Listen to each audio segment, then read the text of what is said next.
Good morning everyone, সবাই কেমন আছো? আশা করি ভালো আছো। আমিও ভালো আছি। বুতুল দে ব্লগে নতুন একটা ভিডিওতে তোমাদের অনেক অনেক স্বাগত। এইরকম বৃষ্টি দেখলে কার না মন ভালো হয়ে যায় বলো? এই দেখো প্রচণ্ড বৃষ্টি হচ্ছে, দেখো তোমাদেরকে ব্যাক ক্যামেরাতে দেখাই।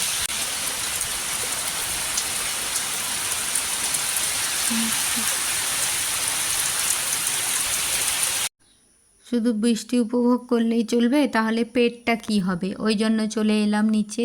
নিচে এসে সেদিন যে বোনের বাড়ি গেছিলাম, বোন কটা চিংড়ি মাছ ভরে দিয়েছিল যে ছেলেটা খেতে ভালোবাসে, তুই নিয়ে যা। আর তোর জন্য গিমা শাক দিলাম, তেতো শাক, ওটা তো আর খাবে না ও, ওর জন্য তোকে এটা দিলাম। দিয়ে ওই গিমা শাক আর চিংড়ি মাছ দিয়ে বৃষ্টিতে ভিজে ভিজে গোটা মানে জামা কাপড়, তারপরে বই খাতা সব ভিজে গেছে। আর মাথাটা দেখি গোটা ভিজা রে। এসেই কে কুরকুরে খায়। আর এই তরকারিটা করছি, এটা ছেলের জন্য।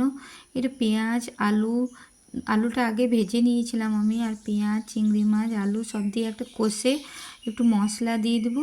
তারপরে মানে পাতলা পাতলা করব এই গরমে। তার উপরে ছেলেটা যেহেতু চিংড়ি মাছ খেতে ভালোবাসে, কিন্তু নারকেলটা নেই, নারকেল ছিল না, ওই জন্য আজকে ভাবলাম এইরকম করেই। আর আমার জন্য করেছি গিমার চচ্চড়ি।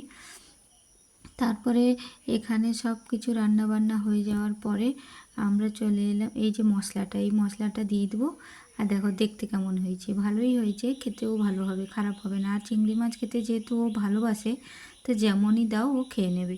আর রাত্রিবেলা হবে চানা মশলা আর পরোটা, ওই জন্য এখন থেকে আমি ভিজিয়ে রেখে দিয়েছি রাতের প্রিপারেশন, কারণ ছেলের অর্ডার হয়ে গেছে আজকে রাতে কি খাবে। তারপরে আজকে লাঞ্চটা দেখাতে চলে এলাম। লাঞ্চে ছিল সাদা ভাত, আলু সেদ্ধ, আমার সেই গিমা শাকের চচ্চড়ি, ডাল, কুমড়োর তরকারি, একটা নিরামিষ টক, বড়ি আর ঢ্যাঁড়স দিয়ে, আর ওই ছেলের জন্য চিংড়ি মাছের মানে ঝাল দেওয়া। এই ছিল আজকের লাঞ্চ করে দুপুরে একটু শুয়ে টুয়ে সন্ধ্যাবেলা দেখছি আমি একাই বাড়িতে আছি। তখন দেখবে বাড়িতে যদি একা থাকো টাইম পাস হয় না, কী খাই মনে হয়। এখানে আমি একটা মিক্সচার টাইপের বানিয়ে নিয়েছি। ওই যে কাবলি চানাগুলো সেদ্ধ করেছি, কিছুটা কাঁচা আলু, পেঁয়াজ, শসা, টমেটো কুচি, আচারের তেল, চানাচুর দিয়ে। এই ছিল আজকের আমার ব্লগ। কেমন লাগলো জানি ওটা।